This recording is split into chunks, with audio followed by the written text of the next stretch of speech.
الحمد لله رب العالمين أشهد أن لا إله إلا الله وحده لا شريك له وأشهد أن سيدنا ومولانا محمدا عبده ورسوله صلى الله تبارك وتعالى عليه وعلى آله وأصحابه وذرياته أجمعين أما بعد فأعوذ بالله من الشيطان الرجيم بسم الله الرحمن الرحيم ألهاكم التكاثر حتى زرتم المقابر كلا سوف تعلمون ثم كلا سوف تعلمون كلا لو تعلمون علم اليقين لترون الجحيم ثم لترونها عين اليقين ثم لتسألن يومئذ عن النعيم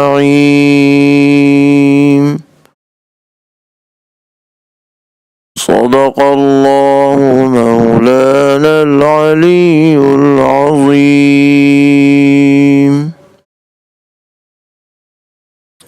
اس سورت کا نام سورہ تکاثر ہے، جو مکہ معظمہ میں نازل ہوئی اور 8 آیتوں پر مشتمل ہے، اور یہ سورت اس قابل ہے کہ ہم لوگ اس میں بیان کردہ مضمون کو ہر وقت پیش نظر رکھیں اور اس کی روشنی میں اپنا جائزہ لیتے رہیں اور آخرت کے لیے تیاری کرتے رہیں۔ اس سورت کا آغاز اس آیت سے ہوا ہے کہ الہاکم التکاثر،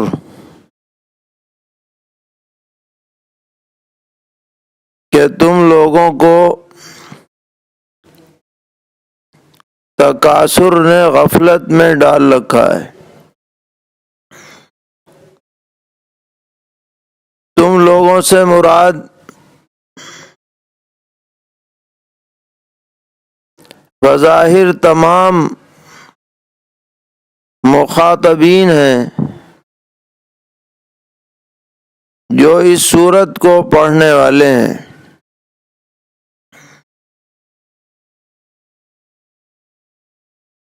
اور کفار اور منافقین اور بدعمل لوگ اس کے اولین مخاطب ہیں۔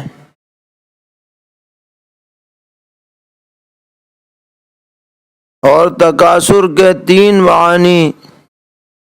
حضرات مفسرین سے منقول ہیں۔ پہلے معنی یہ ہے کہ کثرت کے ساتھ مال کو جمع کرنا،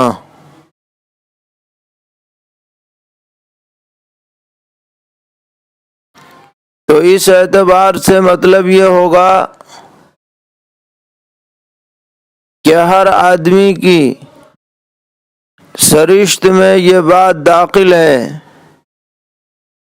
کہ وہ یہ کوشش کرتا رہتا ہے، مسلسل اسی فکر اور دھن میں لگا رہتا ہے کہ اس کے پاس زیادہ سے زیادہ مال و دولت جمع ہو جائے۔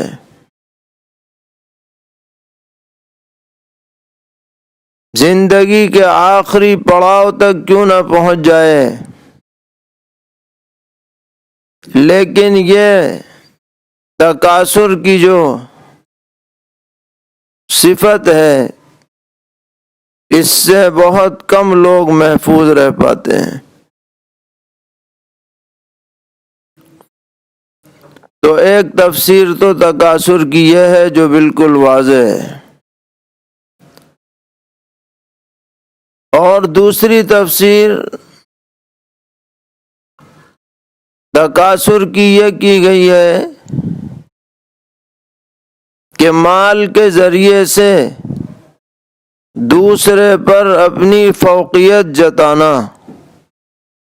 جس کو تفاخر بھی کہا جاتا ہے،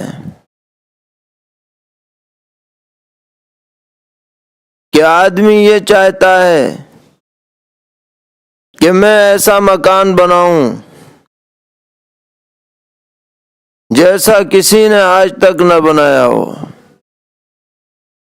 تاکہ اپنا فخر دوسروں پر کر سکے۔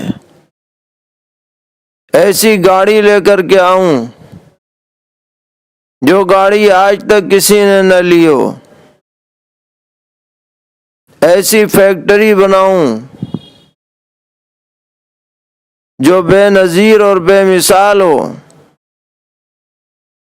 اتنا زیادہ مال و دولت جمع کروں کہ کوئی مجھ سے آگے نہ رہ جائے، شہر کے اعتبار سے، ضلع کے اعتبار سے، صوبے کے اعتبار سے، ملک کے اعتبار سے، حتیٰ کہ دنیا کے اعتبار سے۔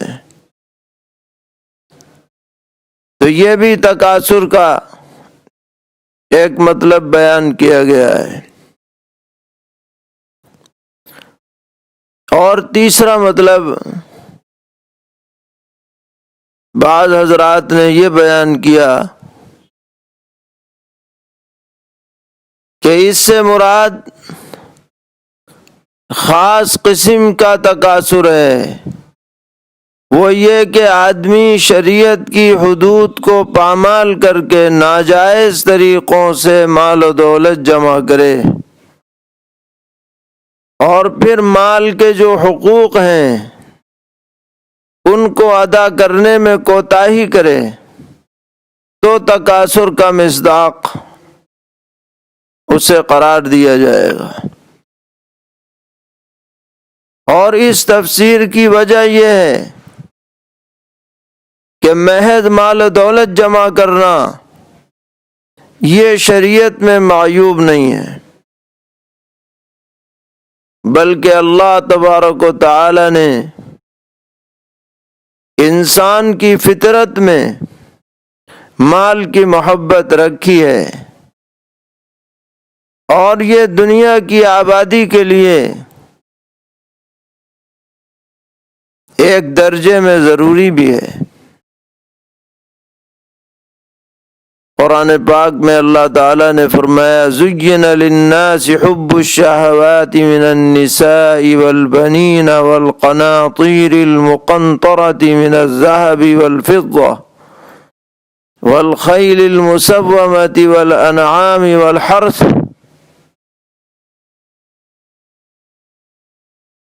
کہ لوگوں کے لیے مزین کر دیا گیا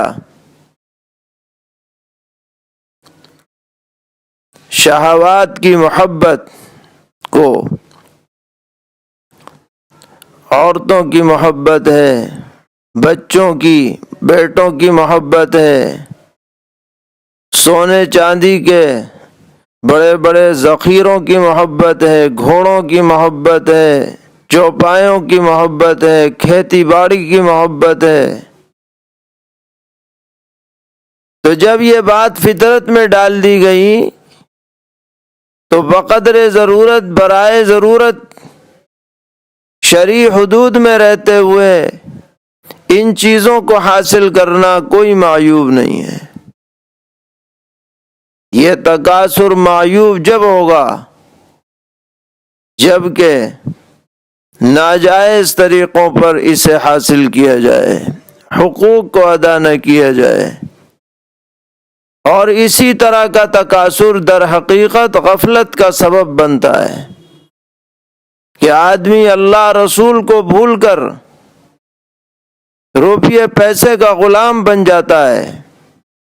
دن رات 99 کے پھیر میں لگا رہتا ہے اور اپنے انجام کو بھول جاتا ہے۔ سرور عالم حضرت محمد مصطفیٰ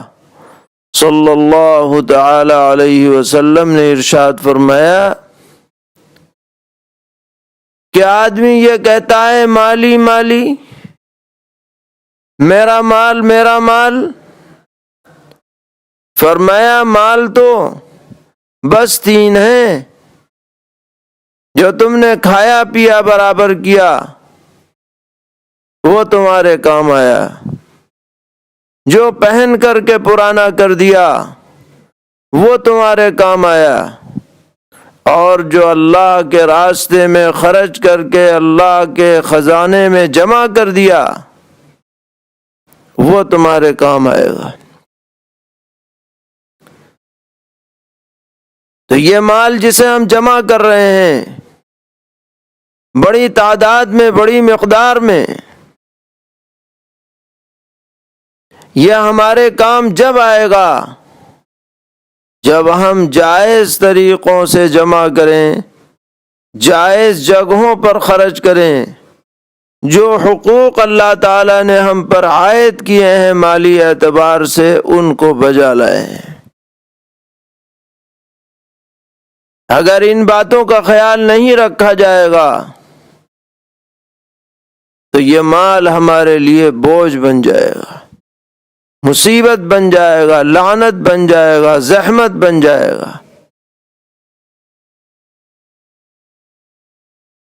اسی طرح نبی اکرم علیہ الصلوۃ والسلام نے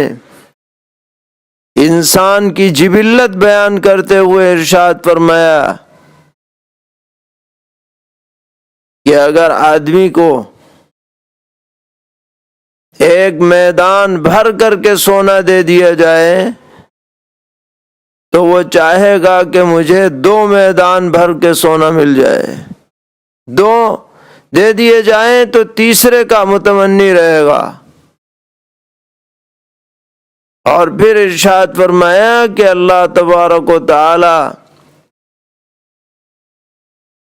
اس کی تمناؤں کو تو جب ہی ختم فرمائیں گے جب کہ یہ مٹی میں جا کر کے مل جائے گا اور موت کے مرحلے سے گزر جائے گا۔ اسی لیے اللہ تبارک و تعالی نے ارشاد فرمایا الہاکم التکاثر حتی زرتم المقابر، کہ تمہیں مال و دولت کی کثرت نے غفلت میں ڈال رکھا ہے، یہاں تک کہ تم قبر تک پہنچ جاؤ، یعنی اس وقت تک یہ سلسلہ چلتا رہے گا جب تک کہ تمہیں موت نہ آ جائے۔ زرتم المقابر سے موت مراد ہے۔ ظاہر ہے کہ جب موت آئے گی تو ساری تمنائیں دھری کی دھری رہ جائیں گی، سب مال و دولت چھوڑ کر کے یہاں سے جانا پڑے گا۔ اگر حقوق ادا کیے ہیں تو یہ مال رحمت بن جائے گا۔ سرور عالم حضرت محمد مصطفیٰ صلی اللہ تعالی علیہ وسلم نے فرمایا نعم المال الصالح للرجل الصالح، اچھا اور حلال مال نیک آدمی کے لیے بہترین معاون ہے، مددگار ہے، اس کے رفع درجات کا ذریعہ ہے۔ اور اس کے بالمقابل جو شخص مالی حقوق ادا نہ کرے اور شریعت کی حدود کی رعایت نہ رکھے، اس کے لیے یہ مال وبال جان بن جائے گا۔ چونکہ تذکرہ ایسے ہی لوگوں کا چل رہا ہے، اس لیے اللہ تبارک و تعالی نے آگے فرمایا اچھی طرح سے جان لو، پھر فرمایا کہ ضرور جان لو گے، پھر فرمایا کہ بالکل ایسے جان لو گے جیسے کہ یقینی علم ہوتا ہے، اور وہ کیا جان لو گے؟ وہ یہ کہ جہنم میں جو عذاب ہوگا بدعملوں کو، بے ایمانوں کو، اللہ کے منکروں کو، رسول کی تکذیب کرنے والوں کو، وہ اپنی آنکھوں سے دیکھ لیں گے۔ ابھی تو علم یقین کا درجہ ہے کہ قرآن بتا رہا ہے، رسول بتا رہے ہیں، اور جب اپنی آنکھوں سے دیکھ لیں گے تو عین الیقین کا درجہ ہو جائے گا، جو علم الیقین سے بھی آگے بڑھا ہوا ہے۔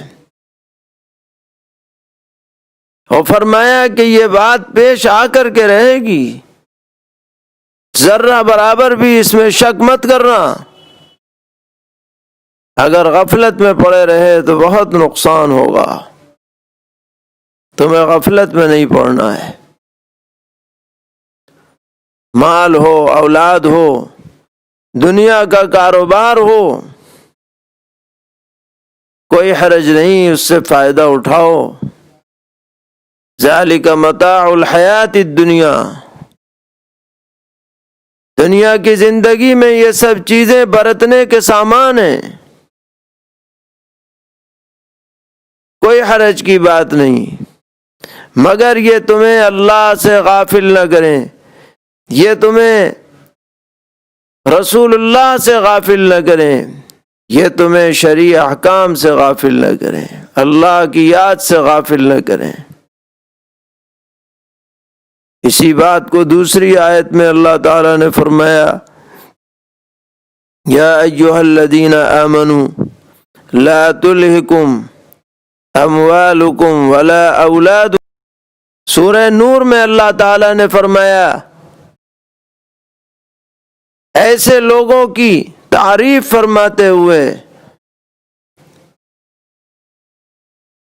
جو تجارت کے باوجود، دنیا کی مصروفیتوں کے باوجود اللہ کی یاد سے غافل نہیں رہتے، ان کی اللہ نے تعریف فرمائی ہے، رجال لا تلہیہم تجارت ولا بیع عن ذکر اللہ واقام الصلاة وایتاء الزکاۃ، کہ وہ لوگ ہیں کہ کاروبار، بیع و شراء، دنیا کی مصروفیات انہیں غفلت میں نہیں ڈالتی،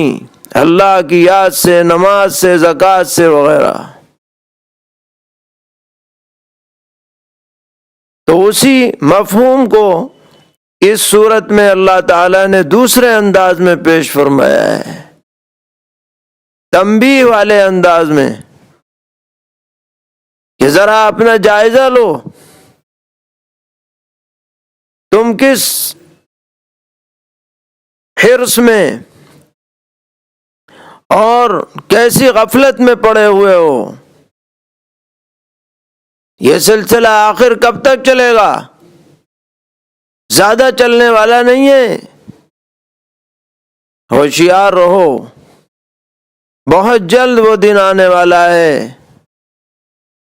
جب تم اس دنیا کو چھوڑ کر ایک دوسرے عالم کی طرف منتقل ہو جاؤ گے، قبر میں چلے جاؤ گے۔ یہ مدت زیادہ سے زیادہ کتنی ہو سکتی ہے؟ سرور عالم حضرت محمد مصطفیٰ صلی اللہ تعالی علیہ وسلم نے فرمایا میری امت کی اوسط عمر 60 سے 70 سال کے بیچ میں ہے، اور 70 سے اوپر کم ہی لوگ جا پائیں گے، یہی ہو بھی رہا ہے۔ لہذا غفلت میں نہ رہو، قبل اس کے کہ مقبرے تک پہنچنا ہو، قبر تک پہنچنا ہو، اس سے پہلے ہوش میں آ جاؤ۔ اس کے بعد آخری آیت میں بہت اہم تنبیہ فرمائی گئی، جس کا خلاصہ یہ ہے کہ انسان کو اللہ کی طرف سے جو نعمتیں عطا ہوتی ہیں، کھانے پینے کی نعمتیں ہوں، پہننے اوڑھنے کی نعمتیں ہوں، رہنے سہنے کی نعمتیں ہوں، جن کو آدمی اپنے اعتبار سے استعمال کرتا ہے، اور بظاہر ایسا لگتا ہے کہ آدمی خود مختار ہے، جیسے چاہے جہاں چاہے استعمال کرے، لیکن اللہ تبارک و تعالی نے متنبع فرما دیا کہ نعمتیں تمہیں دی ضرور گئی ہیں، لیکن قیامت میں ان کے بارے میں پوچھ ہونی ہے۔ ثم لتسألن یومئذ عن النعیم، پوچھا جائے گا، ہم نے تمہیں مال و دولت دیا، ہم نے تمہیں صحت اور تندرستی دی، ہم نے تمہیں قوت گویائی دی، ہم نے تمہیں دیکھنے کے لیے آنکھیں دیں، ہم نے تمہیں سننے کے لیے کان دیے، ہم نے تمہیں عزت دی، عافیت دی، علم دیا، سمجھ بوجھ دی، لوگوں پر اختیار اور اقتدار دیا، تم نے اس کا کیا کیا؟ اس بارے میں سوال ہوگا، اس لیے ابھی سے ہوشیار رہنے کی ضرورت ہے۔ حدیث کی کتابوں میں آتا ہے کہ ایک دن دوپہر کے وقت سرور عالم حضرت محمد مصطفیٰ صلی اللہ تعالی علیہ وسلم اپنے دولت خانے سے باہر تشریف لائے مسجد کی طرف۔ کچھ دیر میں دیکھا کہ سیدنا حضرت صدیق اکبر رضی اللہ تعالی عنہ بھی تشریف لا رہے ہیں۔ پیغمبر علیہ السلام نے پوچھا کہ اس وقت تم یہاں کیسے؟ کہ جی بس جی چاہ رہا تھا۔ پھر دیکھا کہ سیدنا حضرت فاروق اعظم رضی اللہ تعالی عنہ بھی تشریف لے آئے۔ آپ نے ان سے بھی پوچھا کہ یہ بے وقت تم کیسے آئے؟ تو عرض کیا کہ کیا کریں، گھر میں کچھ کھانے کو نہیں تھا، بھوک شدید لگ رہی تھی، بے چینی تھی، تو خیال آیا کہ چلو مسجد ہی چلے جائے۔ بہرحال نبی اکرم علیہ الصلاۃ والسلام نے فرمایا کہ آؤ چلو۔ ایک انصاری صحابی ابو الہیثم ابن تیہان رضی اللہ تعالی عنہ کے باغ میں چلتے ہیں۔ اللہ نے انہیں بہت نعمتوں سے نواز رکھا ہے، چنانچہ یہ تینوں حضرات وہاں تشریف لے گئے۔ اتفاق سے وہ وہاں باغ میں موجود نہیں تھے، ان کے گھر والے تھے۔ پوچھا کہ کہاں گئے ہیں؟ کہ پانی لینے گئے ہیں، اونٹنی پر مشکیزہ وغیرہ لے کر پانی بھرنے گئے۔ تو گھر والوں نے اصرار کیا کہ آپ تشریف رکھیں، ابھی آتے ہی ہوں گے۔ چنانچہ یہ تینوں حضرات وہاں تشریف فرما ہو گئے۔ اتنے میں حضرت ابو الہیثم رضی اللہ تعالی عنہ پانی لے کر تشریف لے آئے اور جب یہ نظر پڑی کہ پیغمبر علیہ السلام اور حضرات صاحبین وہاں موجود ہیں تو خوشی سے گویا باغ باغ ہو گئے، اور بے اختیار زبان سے نکلا کہ آج میرے گھر جیسے مہمان آئے ہیں ایسے مہمان تو کسی کے گھر نہ آئے ہوں گے۔ بہت ہی زیادہ خوش ہوئے، اور جلدی جلدی ایک درخت پر سے کھجور کے خوشے لا کر کے پیش کیے، جس میں کچھ پکی کھجوریں تھیں، کچھ گدری کھجوریں تھیں، اور پھر جلدی جلدی بکری ذبح کی اور کھانے کا اہتمام کیا۔ نبی اکرم علیہ الصلوۃ والسلام بھی بہت خوش ہوئے، اور خلاصہ یہ کہ جب اخیر میں کھجوریں بھی نوش فرما لی اور کھانا بھی کھا لیا، ٹھنڈا پانی بھی پی لیا، تو آپ نے ارشاد فرمایا کہ ان سب چیزوں کے بارے میں قیامت میں سوال ہوگا۔ اس لیے آدمی کو ہوشیار رہنا ہے، نعمتوں کی ناقدری نہیں کرنی، ناشکری نہیں کرنی، ان کا غلط استعمال نہیں کرنا ہے، بلکہ ان کا صحیح استعمال کر کے اللہ کے دربار میں اجر و ثواب کے حصول کی امید رکھنی ہے۔ یہی بات اس صورت میں فرمائی گئی ہے۔ ارشاد ہوتا ہے أَلْهَاكُمُ التَّكَاثُرُ حَتَّى زُرْتُمُ الْمَقَابِرَ، تم کو مال و دولت پر تفاخر اور اس کی کثرت نے غفلت میں ڈال رکھا ہے، یہاں تک کہ تم دیکھ لو قبریں، یعنی قبرستان پہنچ جاؤ، جب تک تم اس غفلت میں پڑے رہتے ہو۔ كَلَّا سَوْفَ تَعْلَمُونَ ثُمَّ كَلَّا سَوْفَ تَعْلَمُونَ كَلَّا لَوْ تَعْلَمُونَ عِلْمَ الْيَقِينِ،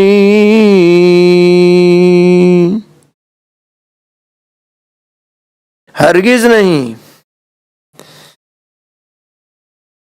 یعنی یہ دنیاوی ساز و سامان فخر کا ذریعہ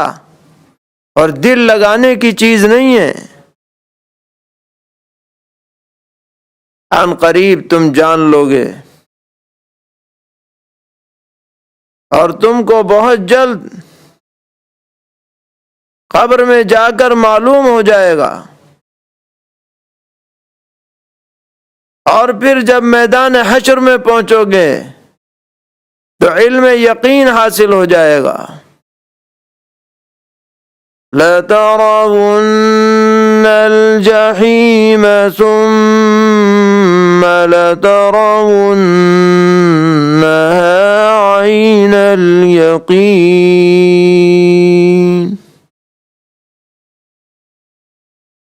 اور تم لوگ ضرور دوزخ کو دیکھو گے، یعنی جو بد عمل ہیں، بے ایمان ہیں، غلط کار ہیں، غافل ہیں، لہو و لعب میں پڑے ہوئے ہیں، ضرور جہنم کو دیکھیں گے، دوزخ کو دیکھیں گے، اور پھر یقین کی آنکھوں سے دیکھیں گے۔ ثُمَّ لَتُسْأَلُنَّ يَوْمَئِذٍ عَنِ النَّعِيمِ، پھر تم سے پوچھ ہوگی اس دن نعمتوں کے بارے میں۔ اس لیے ابھی سے آدمی کو پوری طرح تیاری کرنے کی کوشش کرنی چاہیے کہ کل کو ذلت و رسوائی کا سامنا کرنا نہ پڑے اور سرخ روئی نصیب ہو۔ اللہ تعالی ہم سب کو ہر طرح کی غفلت سے محفوظ فرمائے۔ اپنی رضا اور خوشنودی سے مالا مال فرمائیں۔ وآخر دعوانا ان الحمد للہ رب العالمین۔